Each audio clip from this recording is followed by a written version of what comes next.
Okay, so for today's workshop, I'll be using slide from Canva, yeah. So I hope that everybody can see my screen. Before that, let me go to the chat. I can't see the chat box. Where is it? Okay, here. Okay, so I can also share with you the link of this slide later, yeah. Okay, so for today's workshop, we are going to look into digital assessment using Web 2.0 tools, yeah. Okay, so what we'll learn and share today is actually more into the introductory of digital assessment tools. So first, we'll explore different types of digital assessment tools, and then we'll identify the features and functions of selected digital assessment tools. And later, perhaps we can have a look at some examples on how we can design digital assessment, yeah, using selected Web 2.0 tools for teaching and learning. Okay, so for today's presentation, you can also get the link to this slide from bit.ly/drnaz_DA1. Yeah, it's a Canva slide presentation, so it's available online. You don't have to download it, but you can view it at your own time and pace.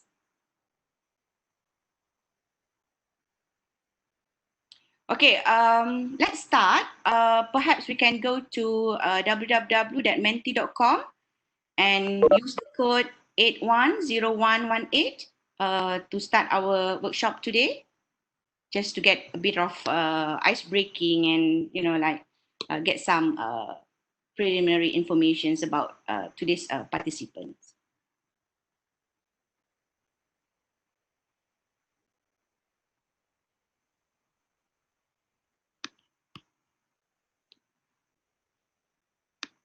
Okay, can you go to menti.com and use the code 810118?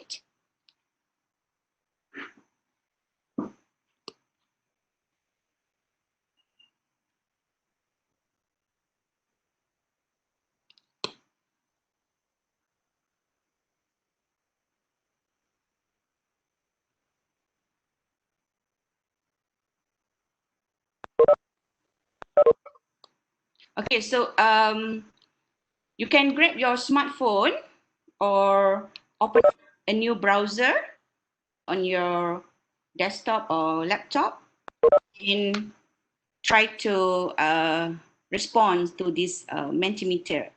What do you know about digital assessment?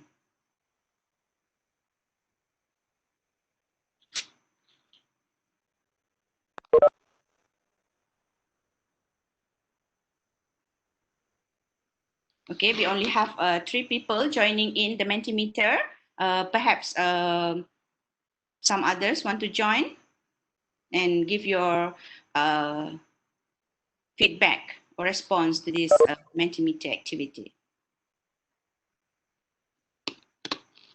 Okay, just go to menti.com. If you just join us, go to www.menti.com and use the code 810118.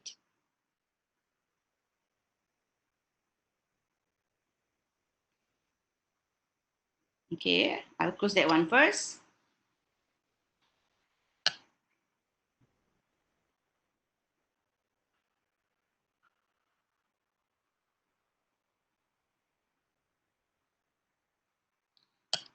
Okay, more is coming. 11 people has already give response to this digital assessment.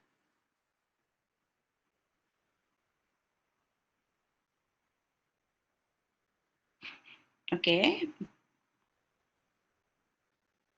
I'll wait until we have at least 20 people joining in, okay, before we proceed.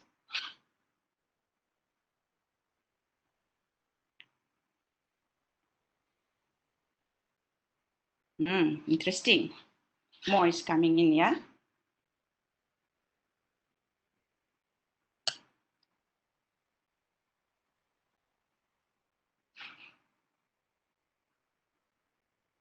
Okay, one more, please.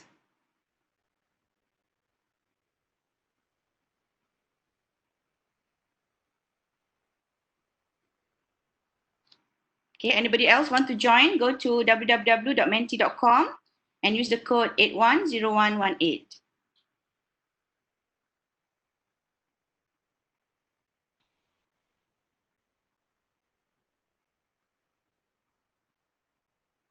All right, we get 20 already here. Okay, so basically this what all of you um, your response towards what you know about digital assessment, ya. So nampaknya semua orang macam dah tahulah pasal topik ni kan. Okay, we have a very big phrase there, online assessment. Okay, it's really reflecting our topic today.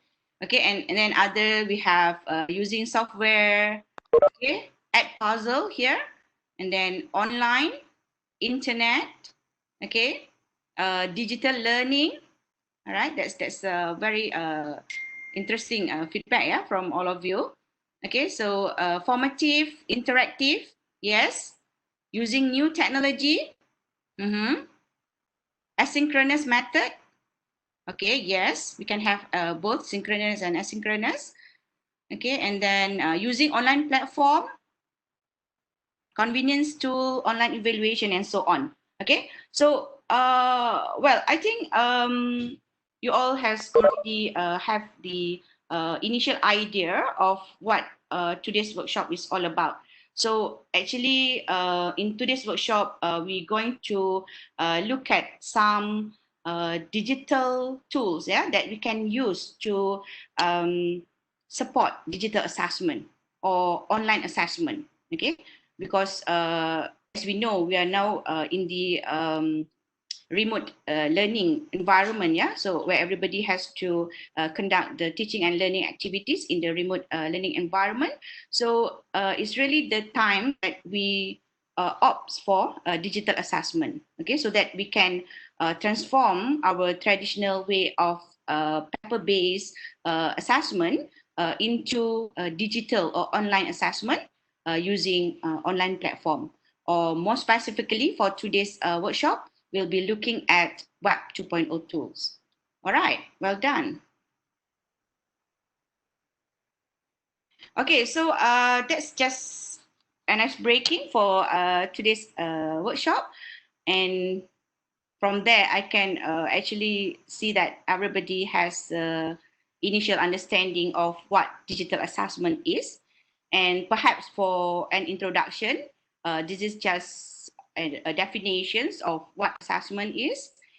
And we can see that it's a process of making inferences about the learning and development of our students. So meaning that we want to know the current knowledge, the understandings of our students, and it involves the process of defining, selecting, designing, collecting, analyzing, interpreting, and using information, yeah, to increase students' learning and development.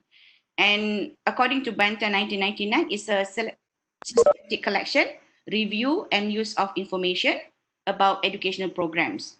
Okay, so the purpose of doing assessment is actually to evaluate our students' understanding, and at the same time, we want to improve students' learning and development. Okay, so to go back to our workshop topic today, which is on digital assessment, which everybody has already provide your understanding, your feedback, yeah, or responses towards what digital assessment is. So just to sum up what you have provide in the word cloud just now using Mentimeter. So digital assessment is actually the presentation of evidence, yeah. We want to have some kind of evidence for evaluating our students' achievement. Ya, maksudnya kita nak tahu tahap pencapaian pelajar kita. So we need evidence, but we want this time we will do it in a digital way. Okay, meaning that it is managed through the medium of digital technologies. And using digital technologies, actually, it can provide interactive approach for assessment, yeah, so that we can not only provide traditional way of doing assessment like tests or exams and so on, but we can actually in the assessment activities we can also focus on improving or developing our students soft skills, and also if we now in the era of MQF 2.0, we are looking into students learning outcomes, or the LOC, yeah, the learning outcome clusters, or the sometimes previously we call it as LOD, learning outcome domains. So these are the things that we can actually cater when we conduct digital assessment, okay, such as the collaboration, the critical thinking, problem solving, creativity, and also communications. And perhaps now we can start looking into digital communication rather than just communication per se. Okay, and what's interesting about conducting digital assessment is that we can actually support a student-centered learning approach. Yeah, meaning that we are not just based on what we provide to them, but we also encourage students to construct their own understandings and come up with knowledge creations, which is the higher order thinking skills. Okay, so I think everybody now are familiar with the Bloom taxonomy. Sekarang semua orang tengah buat OBE kan? Okay, saya dimaklumkan kebanyakan school semua tengah bertungkus lumus ya untuk menyiapkan OBE. So when preparing for the OBE, of course we need to look at the course learning outcome, okay, to achieve different or several Bloom taxonomy. Okay, it's just that in our CLO, perhaps we are just using the revised Bloom taxonomy, where it has the remembering, understanding at the lower level, and then applying, analyzing at the medium level, and for the higher order thinking skills, we go for evaluation and creating. Okay, but if you want to look into digital assessment, okay, we can actually transform what we did in a non-digital environment, okay, into digital assessment, okay, based on Bloom's digital taxonomy. Okay, so there are several, we call it in the educational technology area, we call this as a power verbs. Yeah, so if we say that, okay, what are the things that we can do in order for students to be able to create new knowledge, okay, or create a product, or to solve a problems. Okay, so using the digital technologies, we can do some kind of activities such as blogging, filming, podcasting, or directing. Okay, or for the evaluating level, for example, we can do some kind of grading, testing, okay, or moderating an event. Yeah, and it's really should be reflected, yeah, in our course learning outcome. Okay, so maknanya nanti kita akan buat constructive alignment on what are the tools and what are the course learning outcome that we want to achieve. Okay, so if you have access to my slide, later you can click on the link there and go to the full article on this, where it talks about Bloom digital taxonomy verbs. So there's lots of options that we can choose in order to integrate digital assessment in our teaching and learning. Okay, especially to achieve the course learning outcome, and also to cater the learning outcome domain, or the learning outcome clusters, yeah, that we have currently 11, right? Okay.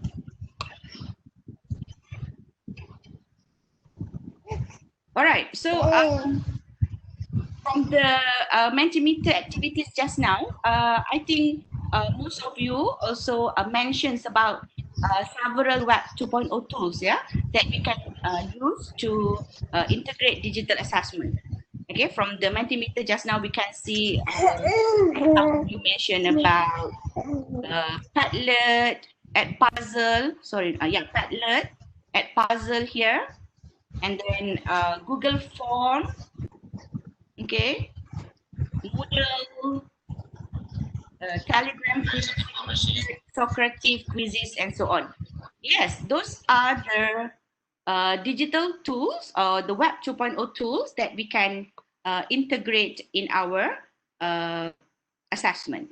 Okay, so for the first part of this workshop today, I will just provide some overview of the options or what are Web 2.0 tools that are available that we can choose and try, yeah, for our assessment.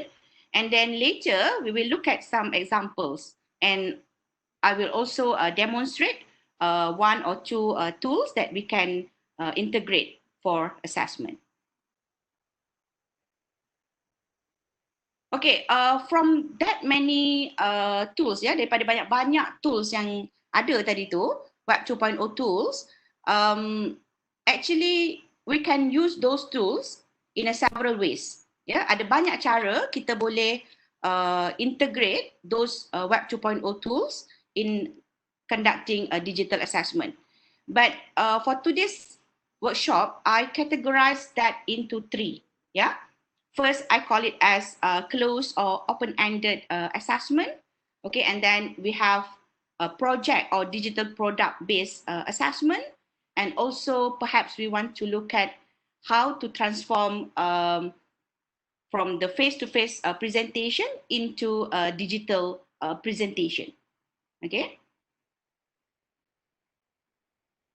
And I think since the MCO of the COVID-19, yeah, UTLC has conduct lots of training on digital assessment tools. So for today's workshop, I'm not going to go to demo or demonstrate on all of these tools, but I will just select one or two. But I will provide some kind of like recall of what are the training that has been conducted by UTC so that everybody can go back to those online recordings and so on if you want to have a look and revise, yeah, those digital tools. Okay, so for example, to support the open-ended or the closed-ended test, yeah, we have Socrative. Okay, Socrative is a formative, it support both formative and summative assessment, and we can have like quizzes, yeah, it can be multiple choice, true or false, and also short answer. Okay, so if you want to have a look at how to conduct or how to use the Socrative, you can go to UTLC helpdesk.tlgateway.edu.my and look at their online training, and you can see that that's a recording for Socrative. Okay, or if you just use the slide that I share with you, you can just click here and play the recording. So kind of like I'm trying to curate some of the training that has been conducted by TLC so that we can have easy access to those tools, yeah? Okay, so another examples of digital assessment tools that we can use is Nearpod. Okay, so for those who have joined the Nearpod session last time with UTLC, I have conducted this training where we look at how Nearpod can be integrated in the teaching and learning, not only for making the presentations or the lecture more interactive through several or various activities, but we can also integrate formative assessment within the Nearpod.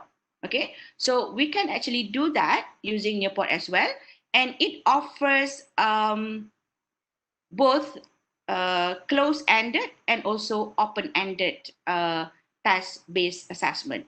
So there's an options for open-ended questions and also quiz, yeah, which is the close-ended or MCQ-based assessment. Okay, so this is examples of how Nearpod reports, yeah, the reporting of Nearpod. So for example, if we conduct the open-ended assessment or task, yeah, we can later look at the report and we can have the responses from the students. Okay, so instead of providing them with paper-based open-ended questions, we can do that using Nearpod. Okay, so these are just some of the options that are available. Okay, so you can also have a look at the recording of this Nearpod from the UTLC website. Okay, I'm not going to preview the recording here because each of this recording took about 1 to 2 hours. Yeah, so and our workshop today is just 2 hours, so I'm not going to do that, but I'm trying to curate everything in this slide so that you can easily access those slides. Okay, I think another interesting Web 2.0 tools that we can integrate to conduct digital assessment is Google Form. Okay, so Google Form also support open-ended and closed-ended task-based assessment. Okay, and it's very easy to create the Google Form. Okay, it also has like a survey-based responses, and later in the reporting we can have some kind of charts or summary of the results. Yeah, and we can also have the full corpus of the responses from our students if it's the essay-based or open-ended questions. Okay, again, for this Google form, UTLC has conducted a training by Dr. Izwan. So you can go to the UTLC Help Desk website and have a look and revise this recording if you want to opt for Google form or and Flubaro. Okay, someone has mentioned about Edpuzzle just now in the Mentimeter, right? Okay, so yes, Edpuzzle can also be one of the tools that we can integrate for conducting a digital assessment, where it creates interactive online videos by embedding either open-ended or multiple choice questions. So meaning that in the assessment, it's not just that we provide questions, but we can actually relate the questions with a video. Okay, for example, if you are teaching something on marketing strategy, for example, so perhaps you can find a video from the YouTube, okay, and then based on that video, you come up with the questions in between the video so that students can answer or respond to the assessment using based on the video. Okay, so at Puzzle, it allows for multiple choice questions. Okay, so for example, after 5 minutes of viewing the video, we can insert multiple choice questions. Okay, or we can also have open-ended questions. Okay, for example, after the students have viewed the video for 3 or 2 minutes, and then we ask them with open-ended questions. Okay, so it's really depend on the our design of the assessment, what we want to assess our students. Yeah, so later we will look at some examples of how we can do that constructive alignment, where we will look at our course learning outcome and then what are the tools that we can integrate, okay, to achieve that course learning outcome with a particular assessment task. Okay, again, for Edpuzzle, there's recording for this already, conducted by Dr. Hasniza, Associate Professor Dr. Hasniza, at the UTLC website, yeah? All right, so I hope that you have get some ideas on the tools that we can use for conducting digital assessment. And now we want to look at how we can actually do the constructive alignment, okay? Meaning that we want to look at how the use of digital assessment actually achieve the course learning outcome, okay, through the assessment tasks or assessment activities.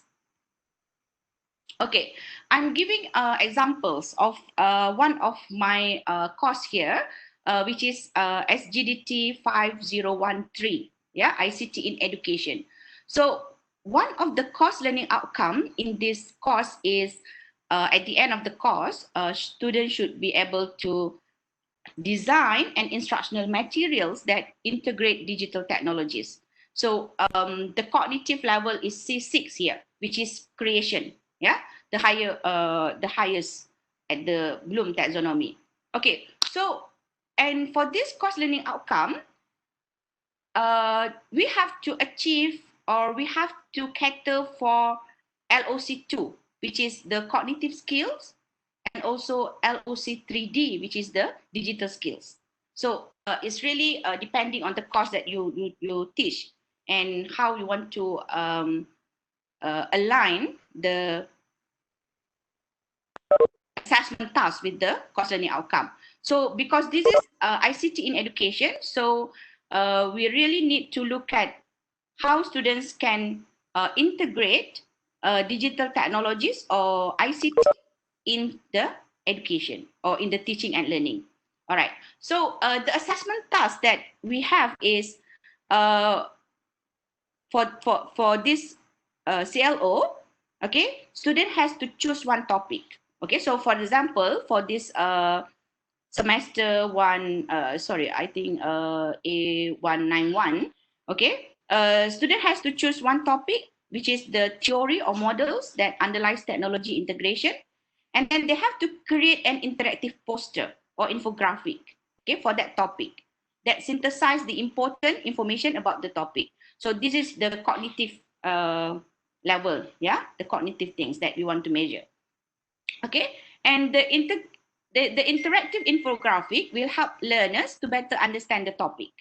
Okay, so in this assessment task, student has to come up with a poster.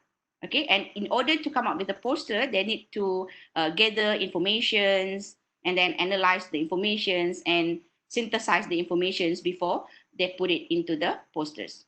So it shouldn't be in a very long writing up, but they have to put the most important parts that describes or that really discuss, okay, about the topic. Okay, and one of the criteria is that it has to integrate digital technologies, because for this assessment, we have to measure for their digital skill as well. Okay, so what are the tools that we can use for this kind of assessment task? Okay, perhaps you can provide some idea.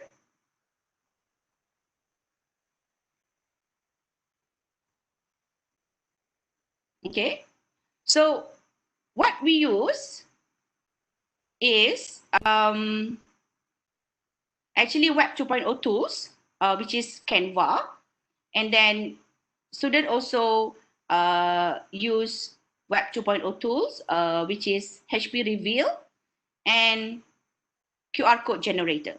Okay, okay. If we recall back what we have looked just now at some of the tools for conducting open-ended or closed-ended assessment, those are the tools that is on our part as a lecturer. Maksudnya kita sebagai pensyarah yang perlu come up with the assessment activities. We create questions, we set up the quiz, okay, in the Google form or in Edpuzzle or in Socrative. But for this kind of activities or for this kind of assessment, it's on the student part, meaning that students are the one who are using the digital tools, not us. But of course, as the lecturer, as the facilitator, we need to have some kind of ideas of what the tool is all about so that we can better facilitate our students. Okay, so perhaps we can have a look at this example here on the end product of the assessment, yeah?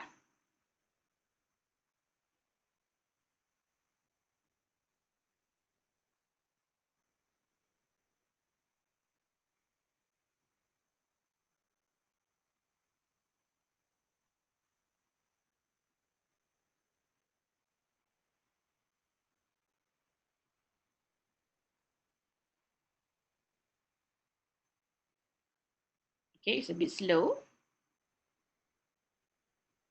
Okay, Assalamualaikum and good afternoon.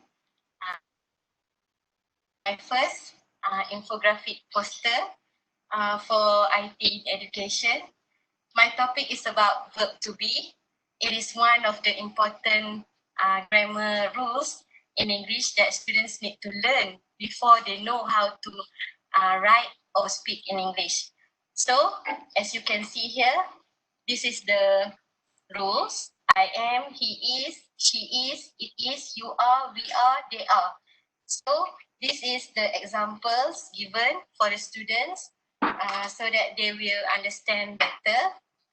And this QR code here links the poster to the YouTube video where the students can sing a song about verb to be. And this is my trigger image here. This is my own video. This link the poster to my own video. Okay, as you can see, we can scan my trigger image and hopefully there will be video of my photo.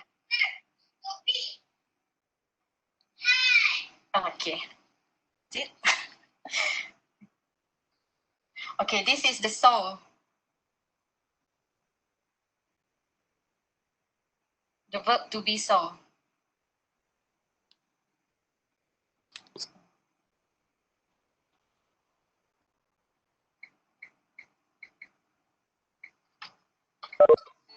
I am, you are, he, she, it is. I am, you are, he, she, it is. I am, you are, he, she, it is. We are, you are, they are, you are, they. Okay, so basically I choose the song because students will remember it better than just the normal teaching where I just say I am, he is. So if they can sing the song, they will remember it. Thank you. Yeah.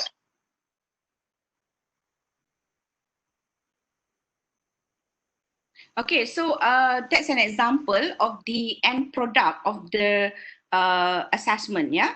So actually this example is for another semester, so the topic is a bit different from the one that I shared just now. So in the previous slide, okay, the topic that they have to come up with is on the theory or models, yeah? But for the following semesters, I choose, I change a bit on the topic. So instead of provide them with the topic, they can choose a topic that is related to their own teaching. So because for this course, it's for the teachers, pre-service or in-service teachers. So normally they are teaching, they have their own teaching area. So it's good if we can actually relate to what they are practicing or their own teaching practice, so that at the end of the course, they can actually apply those skills in their own teaching practice. Okay, so for this kind of activity, because this was like in the previous 2-3 semesters, so we still have the face-to-face interaction with the students. So normally I will ask them to print out the posters or the infographic and then do some kind of sharing demonstrations in the class, okay, so that other students can also try on the product that they have come up with. But as we are now in the remote learning environment, perhaps what we can do is to transfer or to transform the face-to-face presentation into online conferencing presentation. Just what we do now, yeah. So students can do the presentation using WebEx or other online video conferencing that we are familiar with, such as Zoom, okay, or Microsoft Meets and so on. Okay, so that's one example of how we can actually design a digital assessment, okay, to achieve the course learning outcome and also to cater the learning outcome clusters or the learning domains. Yeah. So from this activity, there are rubrics that we have prepared, okay, to evaluate the cognitive skills, where how they come up with the precise and synthesized informations about the topic, okay, that they want to use for teaching, and also on the cognitive skills on how they are able to integrate different or several technology tools into the product or the infographic. Okay, so in this example, the two digital there are three digital technologies that are that has been used, which is the Canva, HP Reveal, and also QR code generators. Okay. And those are all Web 2.0 tools that can be used freely. Oh, okay. So these are the Web 2.0 tools that are used, yeah, for conducting that activities. Okay, we don't have the recording for Canva yet. I think we haven't do any training on Canva. So perhaps in the next training session, we can have training on that. But I think ULC has conducted several training on HP Reveal and also on the use of QR code generators. Yeah, just that it's before the COVID-19, so perhaps we don't have the recording, but we can always check with the ETLC. Okay, another example. All right, we will do some hands-on or some demonstration. Yeah. Okay, so for this example, this is for SGDT 7083. Yeah, 21st Century Tools for Learning and Training. Okay, so the CLO, one of the CLO for this course is Justified Effective 21st Century Learning and Training. And the cognitive level is C5. Okay, so if we look at C5, is about evaluating. Yeah, evaluating, meaning that students should be able to present and defend their opinions. Okay, making judgment about information, and also defend the validity of their ideas, and also show the quality of work, yeah, set based on a certain criteria. Okay, so for this course and for this CLO, the assessment task that I have designed is reflection. Okay, and the LOC that need to be catered for this CLO is actually on personal skills. But if you look at the CLO and the assessment task, we can actually also cater for LOC2, which is cognitive skills, and also LOC3C on communication. I will show you later. Okay, so the assessment task that I have designed for this CLO is reflect on the 21st century learning design that you have carried out in assignment 2. Okay, so this task is related to the previous assignment. Okay, and then based upon Gibbs reflective cycle, discuss the strengths and weaknesses of the design. Okay, and then suggest action plan for further improvement of the design. Okay, so it involves lots of reflecting here, where student has to base their reflections on Gibbs reflective cycle, where first they will describe about their learning design, and then talk about how do they feel about uh, doing that activity, and then come up to the evaluation stage and start to reflect on the strengths and weaknesses of the design. And later they can do more higher order thinking skills, where they suggest alternatives or propose action plan for further improvement of the design. So because this course, it has already catered for cognitive skills from other CLOs. So for this CLO, we cater for personal skills, which means that it's more into how students are able to do some kind of lifelong learning activities, and then personal skills that involve of justifying, okay, their ability to do some analytical thinkings and things like that. Okay, so what are the activities that, or what are the tools that we can integrate it to achieve the CLO and LOC? Okay, if we look at the assessment task, it's about reflecting. So reflections, normally previously when we do reflections, it's more in the form of writing up. Okay, but and those writing up can be conducted using Padlet or Google Doc, blog, etc. So there are so many options of Web 2.0 tools that we can use to achieve this course learning outcome. But what about Flipgrid?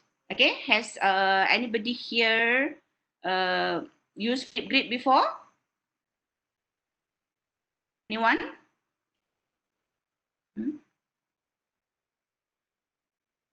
Anyone has used Flipgrid before?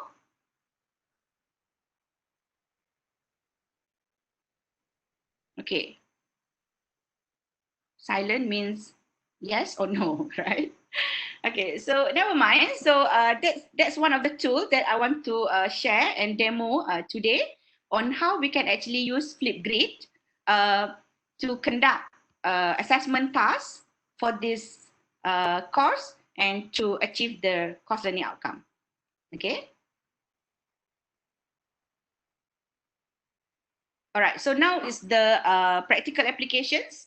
Okay, I'm not a theoretical person, so I don't like to talk too much normally. I don't give lecture to my students, but we do lots of hands-on activities and practical application.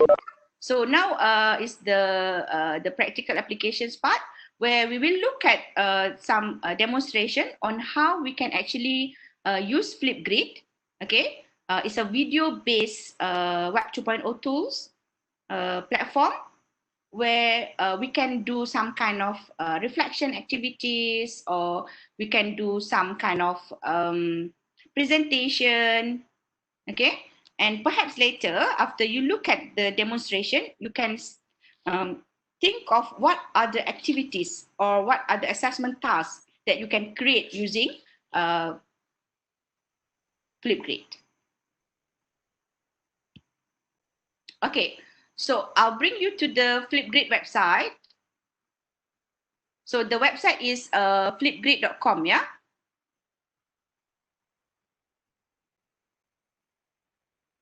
Okay, if you have any questions, you can just drop in the chat box, and later after the demonstrations, I will have a look at it and we can discuss.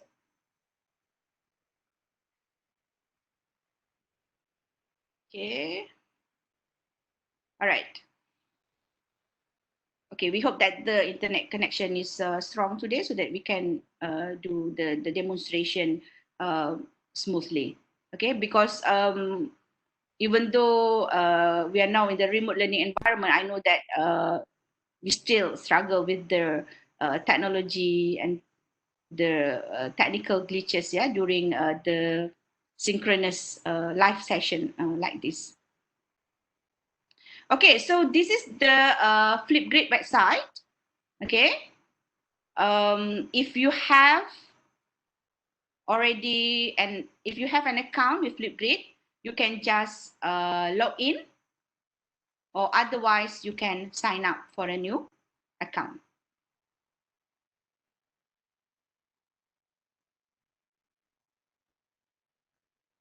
Okay, so because I've already have a Flipgrid, so it brings me to the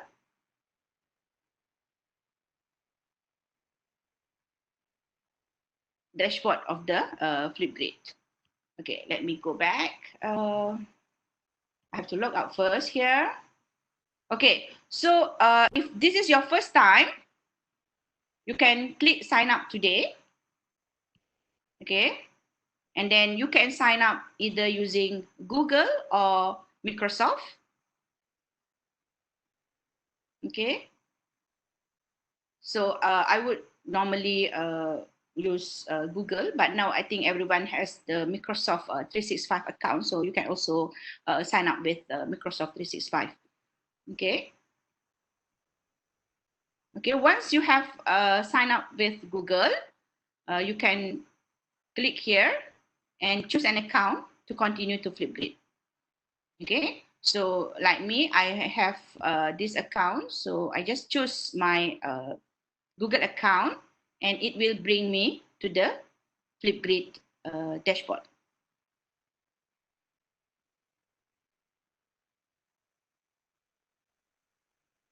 Okay, so this is the dashboard of the Flipgrid. Yeah, so if you go down here, you can add new grid, or if you already have a Flipgrid before and already created activities or topics, you will have the list of the activities here. Okay, so for example, I have been using Flipgrid for my previous course SGDT 5013. So if I click here, it will bring me to the dashboard of that topic and also the topics. So for example, in this grid, I have 5 topics for one course, meaning that for we can always have several topics. Yeah. Okay, I'll show you a bit later. Okay, just to give you some introduction. Okay, so this is the previous activities that I have conducted. So we have a video reflection here, and I have 3 videos in it. This one has 5 videos, okay, and this one 3 videos. So perhaps you want to do reflection 1, reflection 2, and reflection 3. So we can divide that into several topics, or otherwise we can just have one topics, okay, for one activity. Okay, so here we have the responses from our students. Okay, for example, here I have 3 responses because this is a very small class. Yeah, I only have like 4 students at that time. So for this activity, only 3 students respond and take part. Okay, so if we click here, we can actually view the recording, okay, of our students. Assalamualaikum. Hi everyone. I would like to answer the next questions. The first question is, what have you learned from this course? So I've learned about Weebly, which is a platform like Blogspot, where we can write our CV and also other personal activities that we want to. I've also learned about Canva, where I can make posters, CV, and other infographics. Okay, so later when our students post their video recording, we can actually provide feedback, okay, and we can give a score, okay, or grading to the video, okay, in terms of the ideas, the performance, or we can also have our own rubric or criterias. Yeah, I will show that later. Okay, so if this is our first time, how we want to create an activity. So we go to my grid and add new grid. Okay, I hope that you can try using your own browser. You can open up for another browser on your desktop, okay, and try this. Or perhaps you want to just watch and try it later. Okay, so let's make a grid. So we will name the grid. Okay, for example, this can be like the course, or the you want to use the course code to name the grid. So perhaps SGDT 5013. Okay, because I already have SGDT 5013, so I make it here like, for example, A192. Okay, so this is for A192 session. Okay, and then when you want to select the grid type, okay, you can either choose school email or student ID or educator learning community. Okay, I would suggest you to use educator learning community because it doesn't really requires students to join the Flipgrid using their own account. So meaning that even though our students doesn't have a Flipgrid account, they can join our Flipgrid. Okay, so I choose this one, educator learning community. And then we can create a flip code that we want to share with our students. Or this is kind of like the link that we will share with our students for them to access the Flipgrid. Okay, so you can just use whatever has been decided or proposed by the Flipgrid, or you can edit it a bit here. Okay, so for example, I want to name the flip code using my own code. So I can put it here like, for example, test or reflection 1. Okay, and then click next. Oh, sorry. It's not available, meaning that because this is a free version, yeah. So we have to compete with other people. So if the flip code has already been used by other people, it's not available. So we have to choose other code. So for example, here I choose reflect A.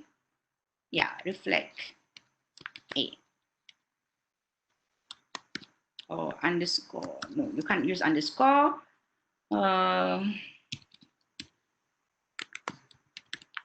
Okay. So you can choose any flip code that you like as long as it's available. Okay. If it's available, it will turn green here. If it's not available, it will turn red and mentioning not available. So we click next. Okay. So when we click next, we have an options. Either we want to add password to the Flipgrid for our students to access, or we can just leave it like that, meaning that no need for password. Okay. So if you don't put a password, anyone with the flip code can join and view videos. And it requires a Microsoft or Google account, yeah, to record. Okay. Or you can have a password, but it's just the same thing. So just for this activity, I don't put a password. Okay, so click next. Okay, now your grid is ready. Okay, so when your grid is ready, meaning that these are the link or the URL that we need to share with our students. Okay, so we can copy this or get the embed code and share it with our students. Okay, kita boleh share in our online learning, okay, or just provide it to the students through a WhatsApp group. Okay, so when they click on that link, they can go to the Flipgrid. Okay, I will provide you with one example later so that you can participate in the Flipgrid. Okay, so we can go to our grid. Okay, so this is the first grid we have created using Flipgrid for SGDT 5013. semester A 192. Okay, so by default, Flipgrid will automatically create one activity for us, like this one. Say hello on Flipgrid.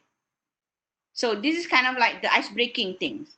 Okay, so if it's the first time that you use Flipgrid with your students, you can just use this template.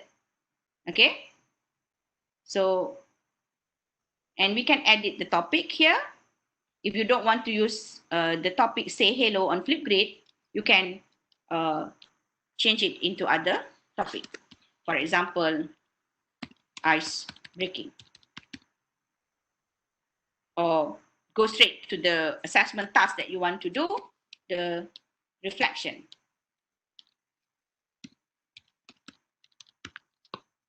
Okay. And then prompts are the kind of like the instructions, yeah, that we want to tell our students on what to do. Okay, so if we go back to the assessment task that I have created here, I can actually use this as the prompt. Okay. Okay, they can say hello. Okay, and then share a fun fact about yourself. This is for the ice breaking, but since I don't want to do that, so I just copy this assessment task here. So what they should do is actually tap the green plus sign that will be available later in the Flipgrid camera, and then they can record a video. And what they have to do is they have to reflect on the 21st century learning design that they have carried out in the assignment 2. And then they need to discuss the strengths and weaknesses of the design and suggest action plan for the improvement of the design. So instead of writing based reflection, this is a video based reflection. Okay, and we can set the time from 15 seconds up to 10 minutes. So it really depends on the weightage of the assessment. Okay, so for example, this is like 20%. The grading for this assessment task is 20%. Okay, so if it's in the form of writing up, it's about 2 pages. Yeah, it's about 2 pages of reflection. So 2 pages of reflection perhaps would be around 2 minutes of voice reflection. Okay, so we have to adjust that accordingly. Okay, so for example, I want to make this like maximum of 3 minutes. Okay, so student can record their reflections maximum up to 3 minutes. Okay, and then we have another options here about video moderations, but I would just leave this one.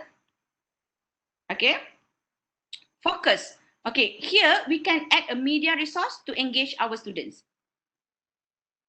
Okay, so for example, I don't want to use this picture, but I want to have another one. Okay, so I can delete this one.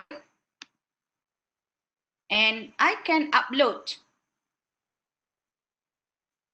other materials actually to support the or to help students to carry out the assessment. Okay, so for example, here I want to upload an image. So we can choose an image from our desktop or computer. Okay, so for example, here I want to supply student with the Gibbs reflective cycle image. Okay, so that it scaffold their thinking when they do the reflection. Okay.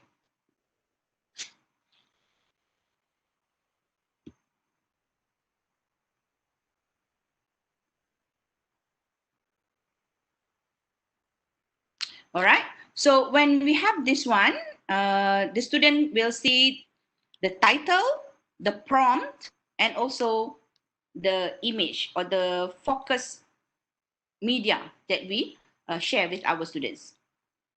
Okay, and then we can also have topic tips, meaning that maybe you want to provide some tips to the students on doing the reflection. So perhaps you want to have some tips like reflect with fun, meaning that it's not going to be very formal reflections. It's not going to be a very formal video recording of reflections, but students can have more informal discussions, yeah, in the reflections. Okay, so it's really up to you on the topic tips that you want to provide to your students. Okay, and then other things are we can attach a link if you like, okay, for students to view, okay, before they do the assessment. And then this is the status of the topic, whether we want to make it active, frozen, or hidden. Meaning that if we have, if this is our first time, we want to launch the Flipgrid assessment, so we make it active. But for example, after one semester or after 1 year, you feel like you don't want to use that Flipgrid anymore, and you don't want the students to get access to it, so you can frozen or hidden that Flipgrid. Okay. Another things that interesting we can see here is what are the things that the students can do. Okay, the video features. So here we have the selfies and video, or selfies only. Okay, selfies mean take photos, still photo. Okay, but videos is the videos, or selfies only and then videos or none. Okay, so this is like the additional things that they can add into their recording. Okay. Okay, and then we can have a video title. Okay, meaning that students can add a title to their video. Okay, and then we can also allow the view count. Okay, how many view that the student has received for the video. We can also allow for sticky notes, meaning that students can add sticky notes while they are recording. So it kind of like have some editing features there. Okay, so it's not just about their talk or their video record themselves, but they can also supply with some sticky notes, perhaps a tags, okay, simple tags or icons and things like that. Okay, and then for the video editing, we can allow students to trim or rearrange the video clip. Okay, so a bit of editing there. And then attachment link, if you want them, if you want to allow students to include an external link to the video. Okay, so for example, if they reflect on their previous activities and then they want us to kind of like look back at what they have done, so they can provide us with the link of their video or to their work in the Google Docs or in the website and so on. Okay, likes is like we can click likes the videos or something like that, like we do in Facebook, yeah, where we can have the like features. So if we turn this on, we allow our students to like other student videos. Otherwise, if we turn it off, you can't. They can't like each other's videos. Okay, and then student to student replies. Okay, this is great for encouraging discussions or to engage students in the reflections. Yeah. So for example, one student has posted their video reflections, so other students can actually reply to that video reflections using video itself. Okay. It's like the thread in Facebook. Yeah. When you post a comment, other people reply to that comment. But this is in the form of video. Okay. All right. And then feedback. Okay, I think this is the most important part, or the things that might be of interest to all of you, where because when we talk about formative assessment, especially, we should be able to provide feedback and also at least provide them with some criteria or rubrics, yeah, so that it can help them to better performing. All right. So what we can do is we can either choose basic feedback just for the ideas and the performance, or we can have custom feedback. Okay. So for example, here I have already created a feedback on the for evaluating this assessment task, where students will be evaluated on the descriptions of the design that they have created. Okay, evaluations, how they evaluate the design, so they can talk about the strength and the weaknesses of the design. And then on the planning, how they come up with the planning or the action plan to further improve the design, and the overall marks for the reflective thinking. Okay, so if this is like the the existing rubric, yeah, that I have created, but if you want to have new, you can just add criteria. So if this is your first time, you won't have this list, yeah, but you can add criteria. Okay, so for example here, you create the criteria title. For example, if you want to add a bit on the presentation, okay, or perhaps the digital presentation. If you have LOC, if your assessment task or CLO need to cater for digital presentation, you can actually do this. Okay, and then you add criteria. Okay, so criteria is the rubric criteria. Perhaps student is able to articulate their thinking promptly, or something like that. Okay, so it's really depend on your rubric, what you want to assess. Okay, because for this course, for this assessment, I'm not really looking at the digital presentation, so I don't have this criteria. Okay, and then we can have the minimum score, also the maximum score for that criteria. So you can choose between 0 to 100. So perhaps we can do 10 here. So create, and it will be added here. Okay, but if you found that no, it's not part of the assessment criteria, so you can just untick that one. Yeah. Okay. Okay, so we are almost done with creating the Flipgrid. Okay, so update topic.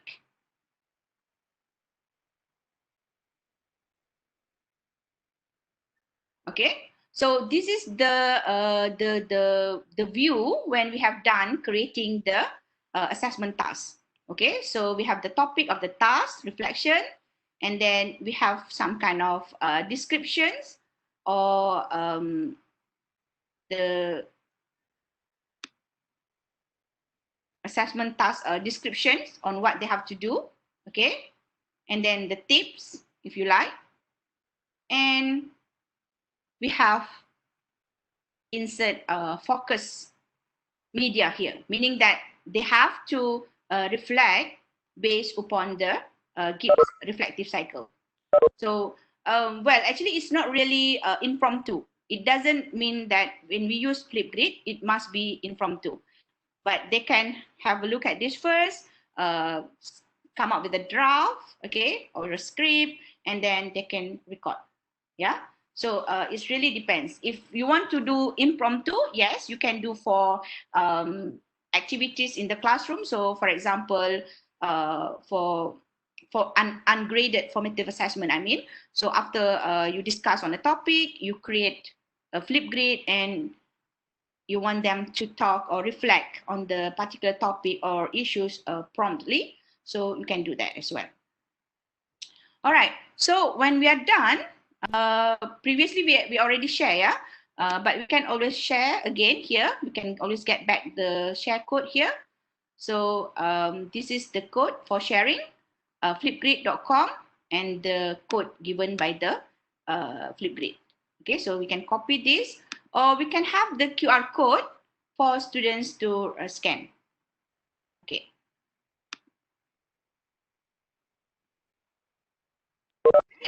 So for students, they can start the discussion by record a response button down here. Okay, so it will pop up their video camera, okay, and ask you to record yourself. All right. Okay, because I'm using. Okay, this is my first time using Flipgrid in my MacBook, so it asked me to do this.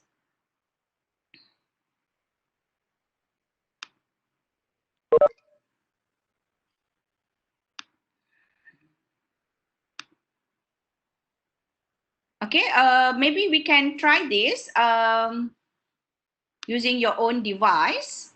Okay, so if you want to try on how you can respond to a Flipgrid activity, perhaps you can go to https flipgrid.com/fgtrain, and then, or you can scan this QR code, grab your smartphone. Okay, you can use your smartphone, yeah, to do the Flipgrid activities. So for the students, they can easily record the video using their smartphone. So just scan the QR code and provide feedback or response to the Flipgrid.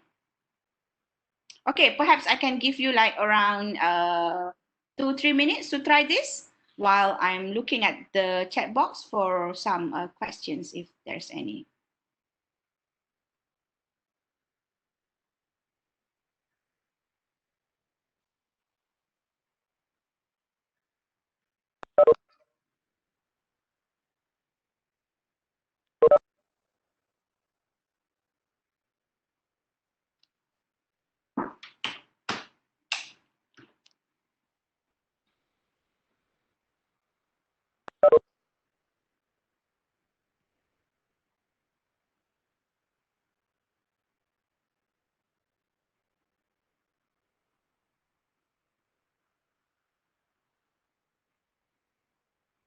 Okay, if you have any questions, please drop it at the chat box.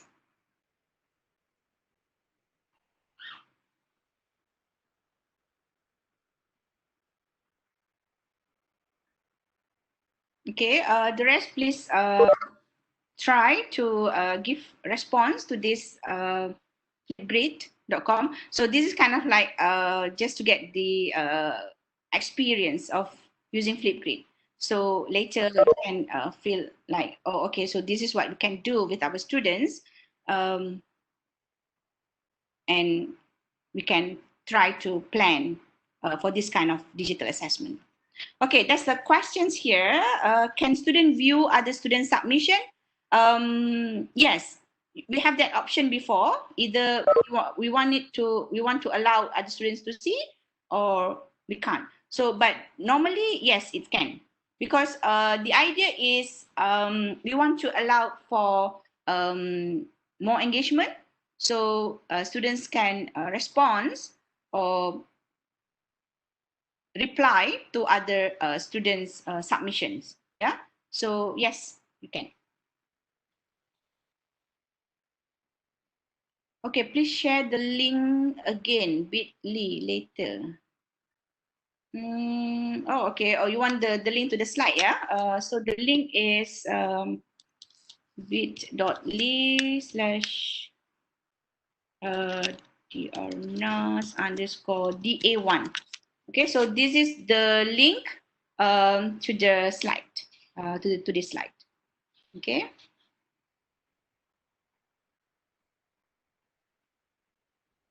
Okay, so for those who want to try the Flipgrid activity, go to flipgrid.com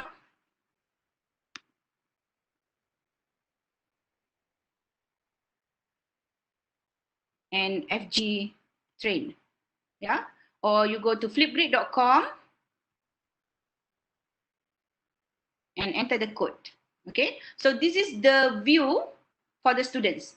Okay, once you share it, this will be the example of view that your students will get. So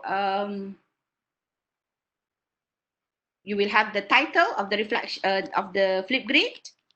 Okay, and then you will have the descriptions. Okay, so for this activity, perhaps you can just say hello and then provide me with some information about yourself, your name, or perhaps from which schools are you and what area of teaching. Okay, and what do you think about today's workshop? Okay, and then you can click this sign, okay, plus sign to record your response. Okay, and in order for you to record a response, you need to log in with Google. Okay, meaning that you just need a Google account or Microsoft account. Okay, it's not really that you creating a Flipgrid account, but you need to have a Gmail account or Microsoft account. But later, you can actually automatically get Flipgrid account. The students can get the Flipgrid account as well. Okay, please try. Someone. No need to talk for so long. Just 1, 2, 3 seconds. Okay, so that you can get the feeling of how your students will experience this.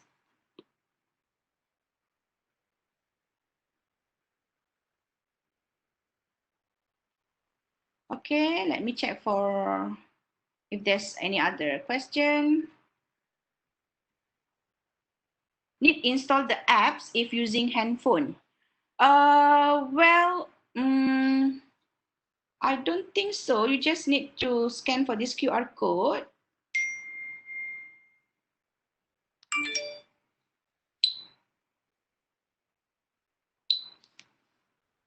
Okay, you don't have to install the apps.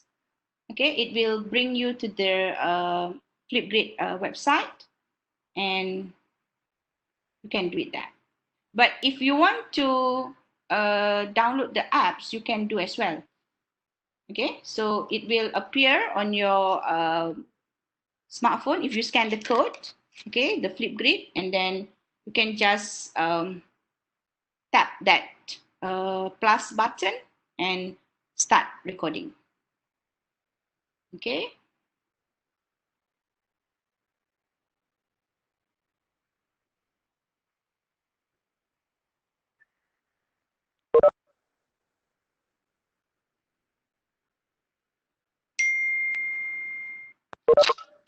All right, can you try? Or you want to do it later?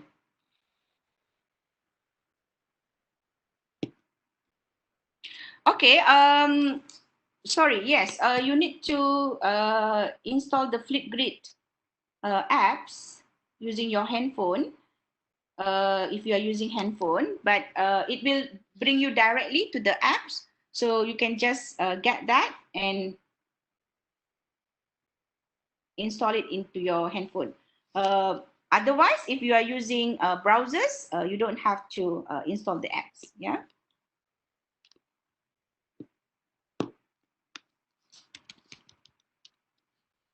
Okay, so that's the information provided by Nurazlina Zakaria. Thank you. Because previously I'm using the Flipgrid in my desktop or laptop only. Okay, so I didn't realize that. Thank you so much. Yes. You need to install the app. Okay, any other question?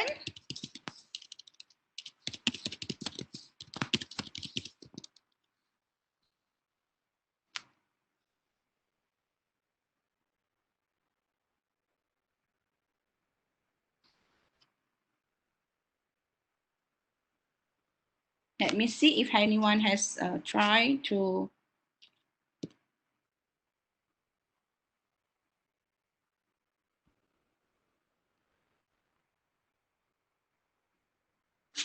Okay, perhaps you want to do this later at your own time. Yes, please do so and try this so that you can have that feeling of how you can actually integrate Flipgrid, or perhaps you can start thinking of what kind of assessment tasks that you can create, okay, for your course for achieving the course learning outcome, or the LOC, yeah, the learning outcome clusters and domains. Okay, so if there's no other questions, I think we are almost towards the end of the workshop. So as a conclusion, I would say that the use of digital assessment tools such as the Flipgrid, Nearpod, Socrative, and other tools that you have mentioned in the Mentimeter before, and also the tools that I have shared, Add Puzzle to add on Google Form. All of these Web 2.0 tools can actually provide fun and motivating assessment activities, yeah. And importantly, we can capture rich information. Okay, so for example, if we do the Flipgrid reflections, okay, we can capture not just students writing up, but we can also capture their presentation skills, okay, their communications, digital communications, okay, and we will have that archive of recording, okay, in our Flipgrid account, and we can do a lot more. Okay, for example, if you are into SOTL, Scholarship of Teaching and Learning, you can actually analyze those recording, yeah, okay, for your research purposes. Okay, and one of the important criteria of doing formative assessment is always on feedback, meaning that we should and we must, okay, from time to time provide feedback to our students' work. And what I like about using Web 2.0 tools, such as previously the example that I gave on the interactive posters using Canva. Canva actually can allow for sharing, which means that when students create their infographic using Canva, they can create the Canva with us, with the lecturers. So from time to time, we can have access to the posters, and we can provide feedback, okay, and suggest for improvement before their final submissions. So they don't have to kind of like submit the final product yet, but from time to time we can collaborate with them, provide feedback, and also suggest improvement.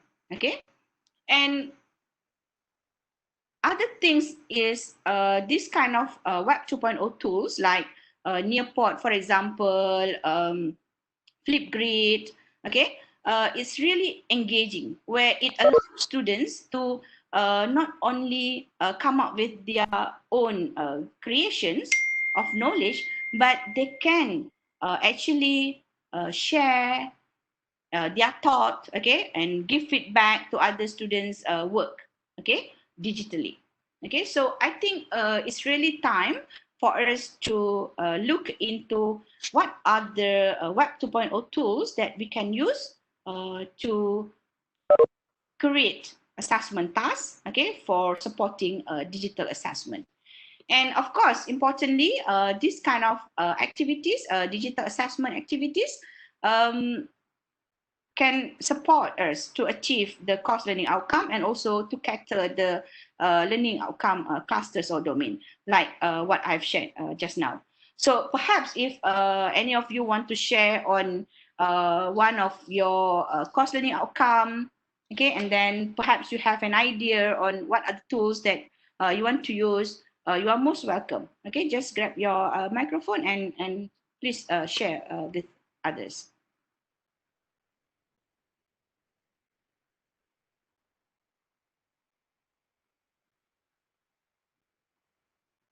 Okay, so if no other questions, let me see if there's any final questions. Okay, no. No questions? All right, so I think that's the end of today's workshop. So if you want to get connected with me, you can email me sitinas@uum.edu.my, or if you want to have a look at some examples of learning activities that I've conducted with my students, you can go to my e-portfolio at techuum.weebly.com, and also we can also get connected through Facebook. Okay, I think that's all for today. Thank you so much, and I pass it back to Utara.